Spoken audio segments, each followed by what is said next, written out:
नमस्ते विद्यार्थी मित्रांनो. Direct second year इंजिनिअरिंगला ज्या विद्यार्थ्यांना रजिस्ट्रेशन करायचं होतं त्यांच्यासाठी गुड न्यूज आहे. आपण जो कालच्या व्हिडिओपासून कॅम्पेन सुरू केलेला होता की CET सेलला मेल करा, त्या ठिकाणी तुमचा प्रॉब्लेम सांगा.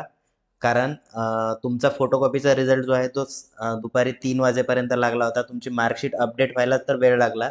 5 वाजेपर्यंत मार्कशीट येत होती, बरोबर आहे. कंटिन्युअसली मी माझ्याकडनं मेल केलेले आहेत, माझ्या स्टुडंटलाही सांगितलं मेल करायला. तर त्याचा इफेक्ट असा झालेला आहे की तुमची डेट जी आहे ती एक्सटेंड झालेली आहे. ठीक आहे. तर डायरेक्ट सेकंड इयर इंजिनिअरिंगची डेट जी आहे ती एक्सटेंड झालेली आहे 4 ऑगस्ट पर्यंत.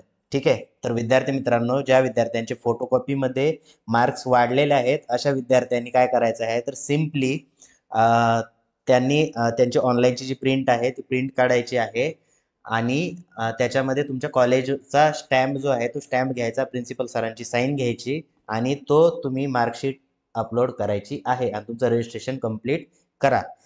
आता याचा बेनिफिट जे रेग्युलर विद्यार्थी होते त्यांच्यासाठी पण होणार आहे. त्यांचं जर काही त्रुटी वगैरे असेल, तुम्हाला फॉर्म वगैरे काही चेंज करायचं असेल, कोणाचं व्हेरिफिकेशन जर झालेलं नसेल ई स्क्रुटनीमधून, तर तुम्ही परत तुमची स्क्रुटिनीची मोड जो आहे तो ई स्क्रुटिनी टू फिजिकल करू शकता किंवा ई स्क्रुटिनीची वेट करू शकता, है ना. 1-2 दिवस वेट करा, नाही झालं तरीही तर मग तुम्ही फिजिकल स्क्रुटिनीमध्ये कन्वर्ट करा, है ना.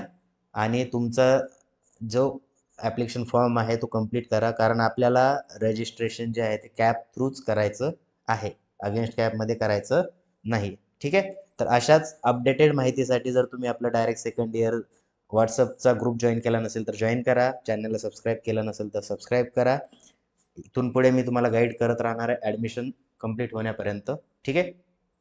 तर आणि व्हिडिओला लाईक करायला विसरू नका, तुम्ही लाईकच करत नाही आहे ना. लाईक करा, एवढं तर करू शकता, तुमच्यासाठी मी एवढं करतो तर, आहे की नाही. तर भेटूया आपण नेक्स्ट व्हिडिओमध्ये. थँक्यू. Good night.